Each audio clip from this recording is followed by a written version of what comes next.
Salam, selamat pagi, salam sejahtera untuk kita semua. Yang terhormat Bapak dan Ibu dosen penguji uji kinerja PPG dalam jabatan tahun 2025. Perkenalkan, nama saya Suryanus Sareta STH, peserta uji kinerja batch 2 tahun 2025 dengan nomor peserta 2061 7958 181001, nomor induk mahasiswa 2501060551, program studi Pendidikan Agama Kristen di LPTK Institut Agama Kristen Negeri Manado. Saya akan melaksanakan praktek mengajar pada SMA Teknosa yang berada di Pondok Jagung Timur, Kecamatan Serpong Utara, Kota Tangerang Selatan, Provinsi Banten, yaitu di kelas 10 dengan materi makna hidup baru. Video uji kinerja saya berikut ini. Salam, selamat pagi anak-anak.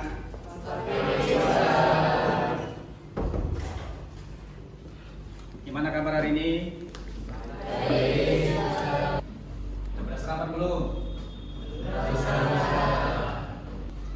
Sudah siap kita mulai pembelajaran hari ini?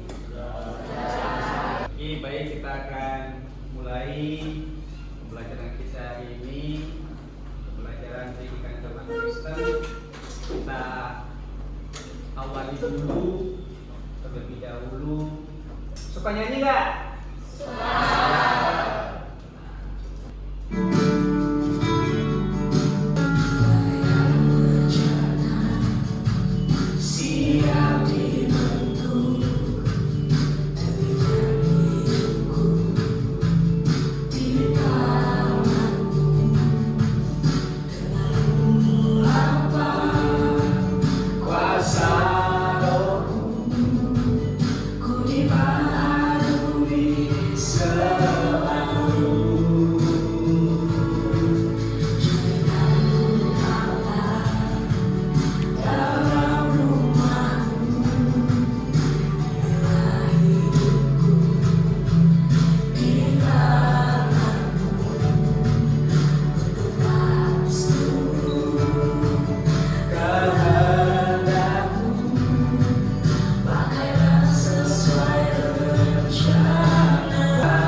Semua hari ini hadir?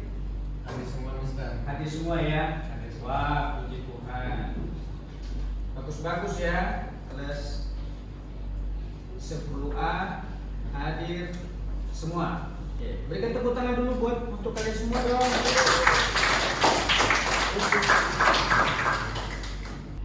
Oke, baik anak-anak. Hari ini kita akan belajar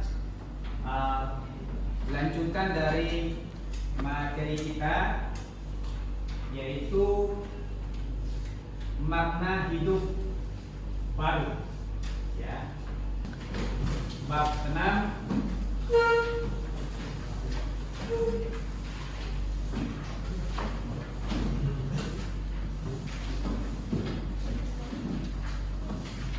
Sebelum nanti Bapak jelaskan dan kita masuk ke inti materi, ada beberapa goal atau tujuan dalam pembelajaran ini.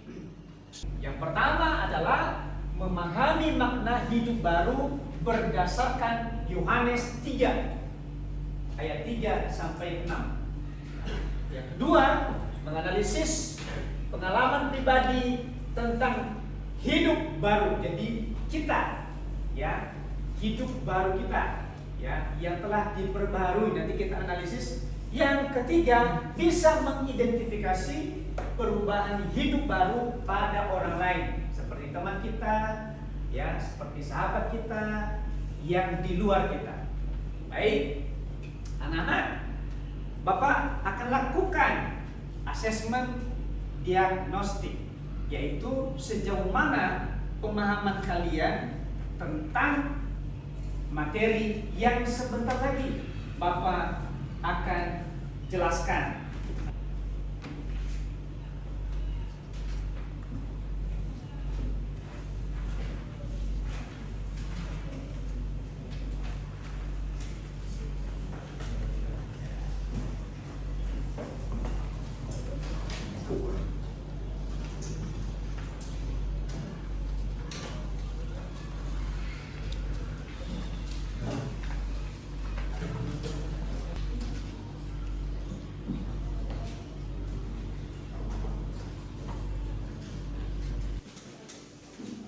Oke, baik anak-anak, kita lanjutkan. Ya. Menurut Anda, anak-anak, hidup baru itu seperti apa sih? Apa? Perubahan sikap. Maka siapa lagi? Menurut kamu makna hidup baru itu apa? Oke, Revan, meninggalkan sifat buruk. Setuju? Oke, siapa lagi? Hidup baru itu apa? Apa? Besarkan suara. Mengikuti teladan Tuhan Yesus. Tepuk tangan Pak Safir. Baik anak-anak. Jadi, hidup baru itu adalah hidup yang sudah meninggalkan perbuatan-perbuatan yang lama. Oke, mari kita lihat Yohanes 3 ayat 3 sampai dengan 6. 1, 2, 3. Yesus menjawab, "Aku berkata kepadamu, sesungguhnya jika seorang tidak dilahirkan kembali, ia tidak dapat melihat kerajaan Allah." Kata Nikodemus kepadanya, "Bagaimana mungkin seorang dilahirkan kalau ia sudah tua? Dapatkah ia masuk kembali ke dalam rahim ibunya dan dilahirkan kembali lagi?" Jawab Yesus, "Aku berkata kepadamu, sesungguhnya jika seorang tidak dilahirkan dari air dan roh, ia tidak dapat masuk ke dalam kerajaan Allah. Apa yang dilahirkan dari daging adalah daging, dan apa yang dilahirkan dari roh adalah roh." Ini adalah dasar firman Tuhan atau landasan Alkitab mengenai materi kita hari ini. Ya, makna hidup baru. Oke, perhatikan anak-anak, makna hidup baru.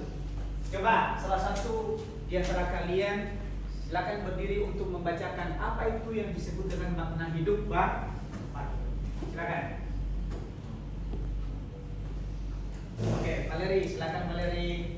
Makna hidup baru adalah meninggalkan perbuatan-perbuatan dosa dan hidup sesuai harapan. Kita harus bertobat dan meninggalkan kebiasaan lama yang salah itu, dan menjauhi dosa serta tidak melakukannya hal itu lagi.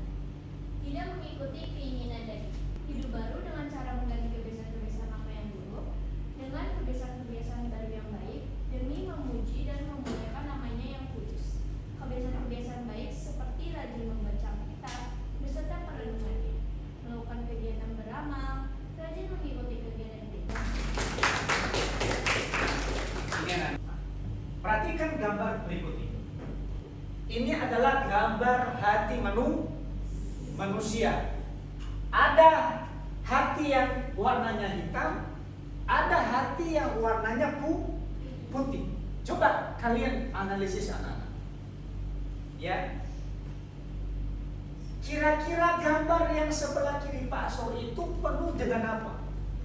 Dengan hati yang berwarna putih yang dipenuhi dengan apa? Coba anak-anak, silakan tulis di buku PS kalian. Ya, analisis ya gambar yang ada di sini.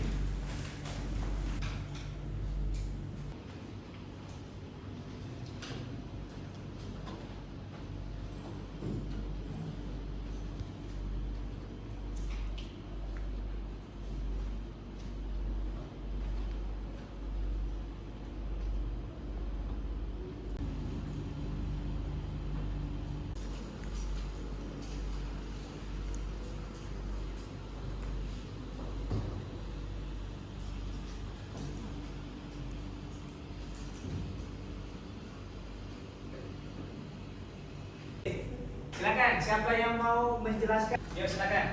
Oh, jadi Ya, boleh. Silakan tulis ya. Menurut saya, hati yang berwarna hitam dengan ciri tidak ingin mengalami perubahan hidup, masih terikat dengan hal duniawi serta tidak ingin meninggalkan kehidupan yang baru, jadi yang lama. Namun berbeda dengan hati yang putih ingin mengalami perubahan hidup serta meninggalkan dosa yang masih terikat pada kita. Ayo, siapa lagi? Jadi kalau menurut saya, manusia dengan hati berwarna hitam itu dipenuhi dengan dosa, kejahatan, dan masih belum bisa menerima Tuhan dalam hidupnya. Dia terus hidup dalam kejahatan dan tidak mau melakukan perubahan dalam hidupnya. Masih hidup di hidup yang lama. Sedangkan yang manusia dengan hati putih sudah terbebas dari dosa dan godaan yang jahat. Hidupnya sudah berada di dalam Tuhan dan mau mengikuti firman Tuhan, sehingga dia tidak terpengaruh dengan godaan yang jahat dan dia mau berubah ke hidup baru. Keren. Menurut saya yang hati warna hitam itu masih mengikuti kedagingan yang misalkan masih hidup dalam dosa sehingga dikuasai oleh roh jahat, tidak mengikuti perintah Tuhan dan masih menyimpang dari firman Allah. Dan hati yang putih itu hidup dengan kekudusan, lahir secara baru, dan mengikuti selalu teladan yang Tuhan Yesus berikan di dalam firman itu. Perhatikan anak-anak. Ini yang hatinya dipenuhi oleh kegelapan. Di dalamnya ada gambar babi. Babi itu diidentikan dengan suka hal-hal yang kotor. Ya kan? Hari ini buat dosa, besok buat dosa, ya kan? Terus ada kambing, lambang orang atau anak-anak remaja-remaja yang keras kepala, burung merak, dia begini ekornya ke belakang. Dia pamer kecantikannya, dia pamer dia punya kekayaan, dia pamer segala kemegahannya. Yang suka pamer-pamer. Nah, ini manusia lama. Nah, manusia baru isi hatinya apa? Ya, yang baik-baik. Ya. Semua disingkirkan, yang ular beludak disingkirkan, kura-kura si pemalas. Tahu kura-kura kan? Jangan. Ya. Pernah ngejar pura-pura. Gak usah pura-pura itu dikejar. Kenapa? Jangan pelan-pelan. Pemalas ini. Apa bahasa anak sekarang itu apa namanya? Apa itu apa? Mager. Apa itu mager? Malas gerak. Susah bangun lah. Nah ini si licik nih. Licik. Ular. Nah. Keluarkan semua. Ini serigala. Rakus. Tapi di dalam hatinya apa? Firman. Dalam hatinya adalah Yesus. Mau hidup baru? Nah sekarang Bapak ada video. Sahabat pendengar, hari ini kita akan memasuki sebuah kisah luar biasa. Kisah seorang manusia yang kehidupannya berubah drastis dari seorang penganiaya jemaat menjadi seorang rasul yang membawa terang bagi bangsa-bangsa. Dialah Paulus yang namanya diingat sepanjang sejarah sebagai utusan Kristus yang penuh semangat.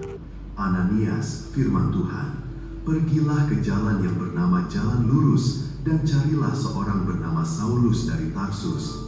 Ia sedang berdoa.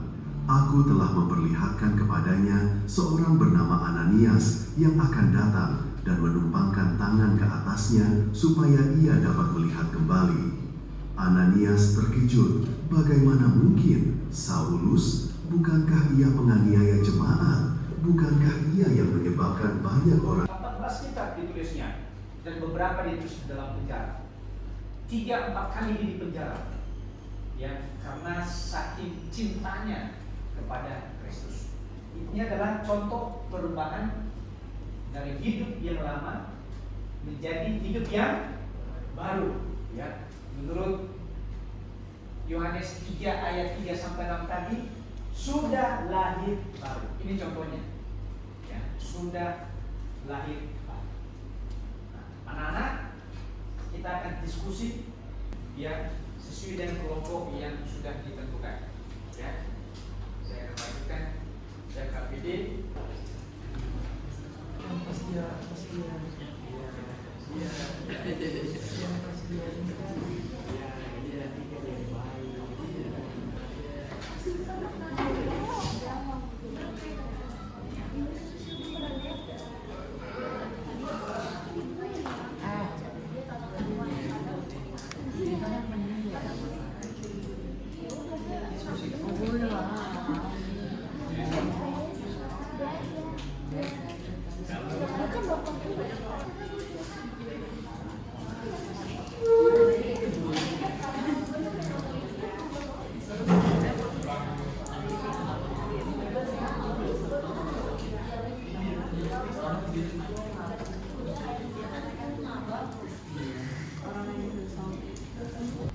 Satu menit lagi.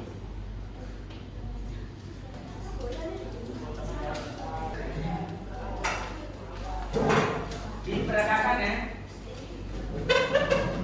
Bagaimana hidup yang sudah diperbarui.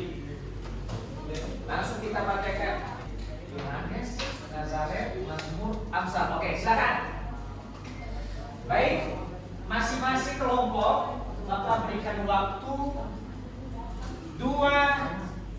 3 sampai 4 menit ya untuk memperagakan manusia atau remaja yang hidupnya sudah diperbaharui.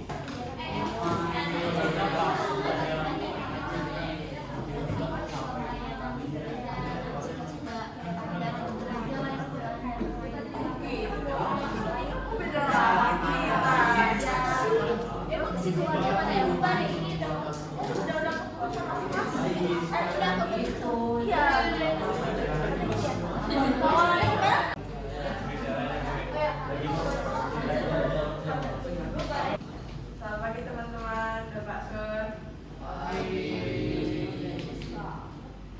Kurang keras dong. Selamat pagi teman-teman, Bapak Sur. Oke, ini saatnya kita akan sedikit ada drama tentang perubahan hidup kita dari lama menjadi baru. Sebelum itu, aku akan memperkenalkan diri aku terlebih dahulu. Nama aku Abigail. Nama aku Valeria. Nama aku Sheni. Nama aku Anak. Bel? Nama aku Felicia. Bukan Salvasi kan? Lo tau gak sih guys, nanti ada murid baru, tapi gue gak tahu namanya siapa. Siapa Gue gak tahu, makanya nanti katanya dia bakal datang, tapi kayaknya dia sosok banget, gue gak suka. Oke. Oke. Oh itu dia guys, itu dia deh. Suci banget sih. Iya, iya, suci banget. Nah dong, nama lu siapa?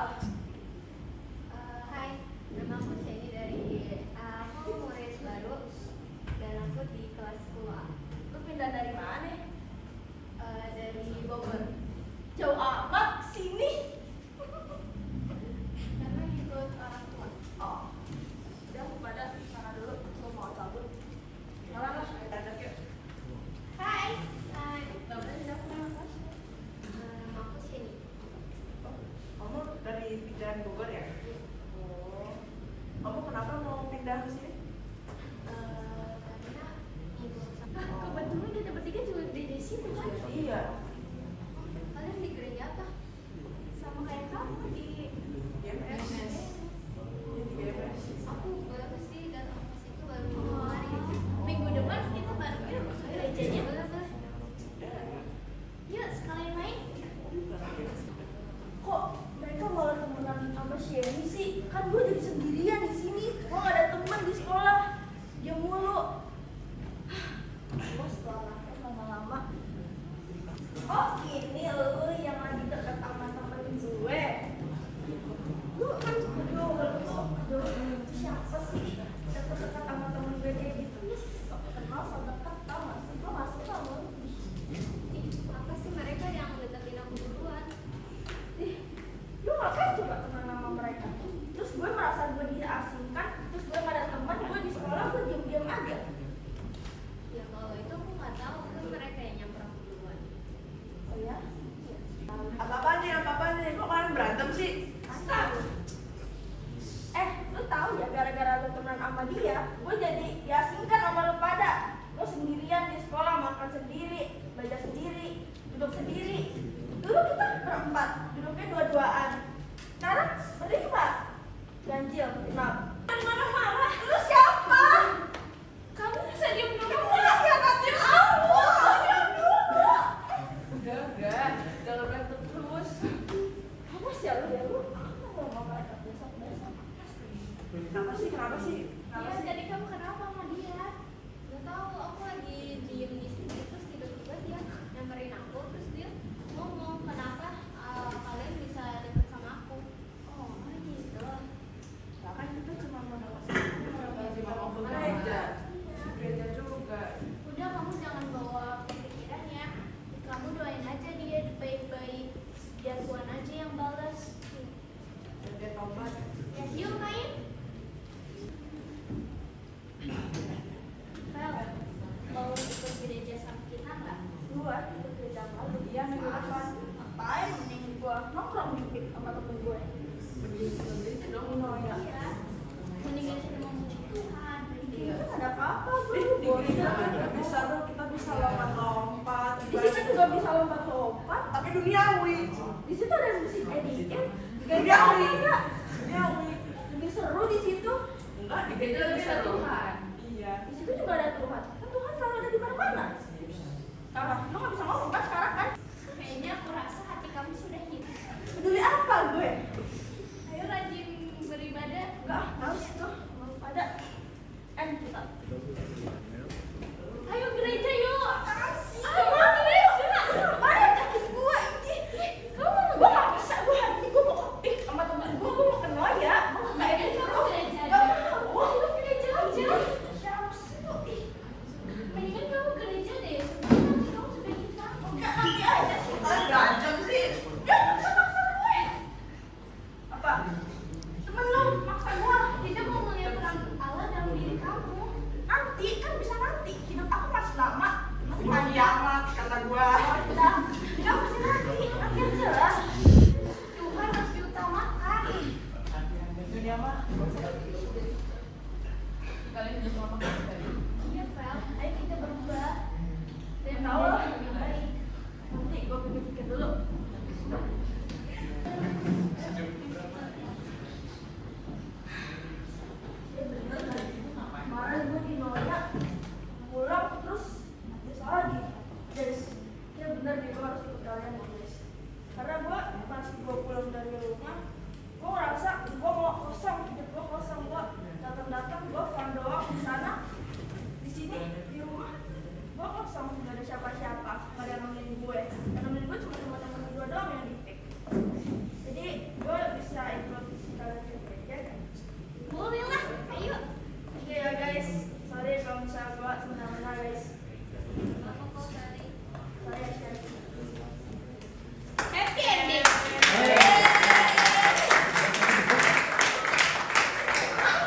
Oke, dari anak terima kasih sudah memeragakan ya hidup yang baik. Nah, sekarang kita akan simpulkan anak-anak. Jadi makna hidup baru itu harus melepaskan hidup dari dosa. Dan yang kedua, makna hidup baru itu adalah yaitu hubungan kita dengan Tuhan dipulihkan dan ada perubahan karakter. Nah, anak-anak, hari ini ada ayat hafalan buat kita semua, yaitu Roma 12 ayat 1 sampai 2. Nanti Bapak minta ini untuk dihafal. Minggu depan Bapak ujikan. Kita baca sama-sama dulu yuk. Roma 12 ayat 1 dan 2. 1, 2, 3. Karena itu saudara-saudara, demi firman Allah, aku menasihatkan kamu supaya kamu bersembahkan tubuhmu sebagai persembahan hidup yang kudus dan yang berkenan kepada Allah. Itu adalah ibadahmu yang sejati.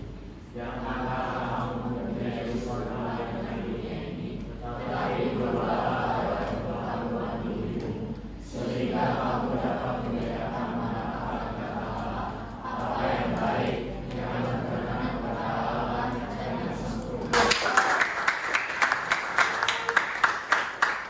Nah, anak-anak semua, setiap remaja Kristen harus dekat sama Kristus, ya, meninggalkan semua perilaku yang tidak baik. Contohnya apa? Membuli, membuli teman, apalagi membohong, apalagi mendusta, apalagi berbicara kasar, asusila, apalagi perilaku yang lama. Oke, marah-marah, apalagi istilah rasisme, rasis. Ya. Nah, harus semua itu ditinggalkan. Apalagi malas-malasan, itu hidup yang sudah lama. Sekarang kita sudah hidup menjadi yang baru. Contohnya apa? Berbuat baik, apalagi saling menghormati, apalagi menghargai teman, apalagi jujur, rendah hati, apalagi kaya, apalagi tidak sombong, ya, harus rendah hati. Felicia, apa contoh hidup yang sudah baru? Tidak sombong, tidak egois. Terus di drama yang tadi, ya, datang ke gereja. Oke, apa lagi? Mengalami perubahan hidup. Baik anak-anak, terima kasih ya sudah mengikuti pelajaran Bapak dari awal sampai selesai. Di dalam doa, silakan Safir untuk menutup di dalam doa.